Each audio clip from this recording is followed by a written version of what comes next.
नमस्कार, मी डॉक्टर स्नेहल. आज आपण एका अशा विषयावर बोलणार आहोत, ज्यावर बोलताना आजही आपल्या घरांमध्ये दबक्या आवाजात बोललं जातं. हो, बरोबर ओळखलं. मी बोलतीये मासिक पाळी म्हणजेच पिरियड्स बद्दल. तर काही लोक याला ते 4 दिवस बोलतात, तर काही जण बाहेर बसणं बोलतात.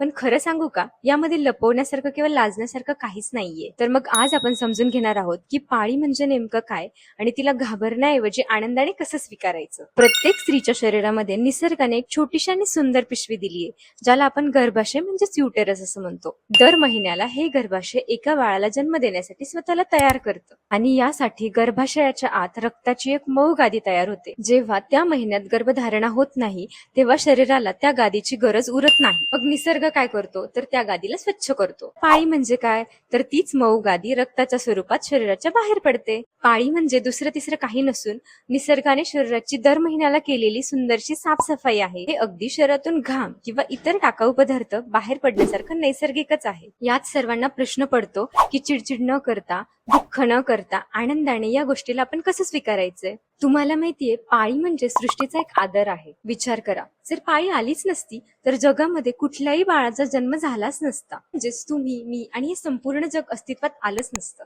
पाळी येणं म्हणजे स्त्रीचं शरीर सुदृढ आहे याचं एक लक्षण. मग ज्या गोष्टीमुळे जगामध्ये जीव येतो त्या गोष्टीचा अभिमान बाळगायला हवा की लाज वाटायला हवी. यातली पहिली महत्वाची गोष्ट म्हणजे माइंडसेट शिफ्ट, म्हणजेच तुमची मानसिकता बदलायला हवीये. यातली दुसरी महत्वाची गोष्ट म्हणजे मी टाइम, म्हणजे स्वतःला वेळ द्या. पाळीच्या दिवसांमध्ये पोटदुखी किंवा थकवा असणं हे साहजिक आहे. मग या दिवसांना त्रास मानण्याऐवजी स्वतःला आराम देण्याचे दिवस माना. छान गाणी ऐका, आवडतं पुस्तक वाचा, गरम पाण्याचा शेक घ्या आणि स्वतःची लाड करा. तिसरी महत्वाची गोष्ट म्हणजे मोकळेपणाने बोला. घरातले पुरुष म्हणजे वडील, भाऊ, नवरा यांच्याशी हक्काने बोला. माझी तब्येत ठीक नाहीये, मला आज विश्रांती हवीये, हे सांगायला अजिबात संकोच करू नका. जेव्हा तुम्ही स्वतः याकडे सहजतेने बघाल तेव्हाच समोरचा याकडे आदराने बघेल. वाटलं ना रिलॅक्स? मैत्रिणींनो, मासिक पाळी ही कोणतीही अपवित्र गोष्ट नाहीये, ती तर निसर्गाची सर्वात मोठी गोष्ट आहे.